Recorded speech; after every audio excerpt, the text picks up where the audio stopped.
Hello అస్సలం వాలేకుమ్ friends, welcome back to our channel Nasru's kitchen. ఈరోజు మన కిచెన్లో ఈ వేసవి కాలంలో ఎక్కువగా దొరికే కర్బూజా పండుతో చల్లగా టేస్టీగా కర్బూజా జ్యూస్ని ఎలా ప్రిపేర్ చేసుకోవాలో మీకు ఈ వీడియోలో చూపించబోతున్నాను. చాలా రుచిగా ఉంటుంది. ఒకసారి ఈ విధంగా ట్రై చేసి చూడండి. టేస్ట్గా ఉండడమే కాదు, ఒక గ్లాసు తాగినా మనకు కడుపులో చాలా చల్లగా హాయిగా ఉంటుంది. మరి దీన్ని ప్రిపేర్ చేసుకోవడం కోసం ముందుగా హాఫ్ టీ స్పూన్ వరకు ఈ విధంగా సబ్జా గింజల్ని యాడ్ చేసుకొని కొద్దిగా నీళ్ళని యాడ్ చేసుకొని నానబెట్టుకోవాలి. ఇప్పుడు ఇక్కడ నేను ఒక కర్బూజా పండుని తీసుకున్నాను. ఒక మీడియం సైజు కర్బూజా పండుని తీసుకొని 2 హాఫ్స్గా డివైడ్ చేసుకోండి. ఇలా కట్ చేసుకున్న తర్వాత దీనిలో ఉండే గింజల్ని మనము ఈ విధంగా రిమూవ్ చేసుకోవాలి. ఇలా రిమూవ్ చేసుకున్న తర్వాత దీన్ని మనము పైన ఉండే స్కిన్ని ఇలా రిమూవ్ చేసుకోవాలి. ఇలా బాగా మనం రిమూవ్ చేసుకొని దీన్ని మనము చిన్న ముక్కలుగా కట్ చేసుకొని ఒక బౌల్లోకి తీసుకోవాలి.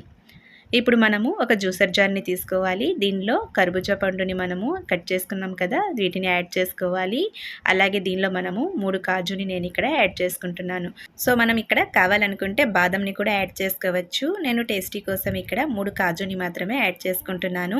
అలాగే దీనిలో మనము ఇక్కడ 3-4 టేబుల్ స్పూన్ల వరకు తేనెను యాడ్ చేసుకోవాలి.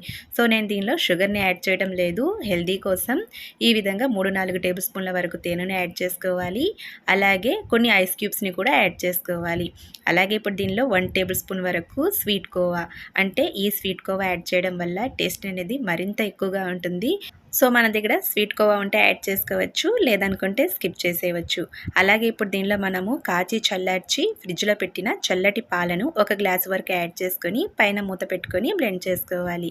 సో ఇలా బ్లెండ్ చేసుకున్న తర్వాత ఇప్పుడు మనము గ్లాసుల్లోకి 1 టేబుల్ స్పూన్ వరకు సబ్జా గింజల్ని యాడ్ చేసుకోవాలి. ఇప్పుడు దీనిలో మనం బ్లెండ్ చేసి పెట్టుకున్న కర్బూజా జ్యూస్ని యాడ్ చేసుకోవాలి. సో ఇలా యాడ్ చేసుకొని గార్నిష్ కోసం మనం ఇక్కడ కొన్ని బాదం ముక్కలను కూడా పైన ఇలా గార్నిష్ చేసుకుంటే ఎంతో టేస్టీగా ఉండే కర్బూజా జ్యూస్ మనకు రెడీ అవుతుంది. సో చూసారు కదా ఫ్రెండ్స్, కర్బూజా జ్యూస్ని ఒకసారి ఈ విధంగా ట్రై చేసి చూడండి. కొత్త టేస్ట్ని మీరు చాలా బాగా ఎంజాయ్ చేస్తారు. మరి ఈ రెసిపీ నచ్చినట్లయితే నా ఛానల్ని లైక్ చేయండి, షేర్ చేయండి. Bye friends.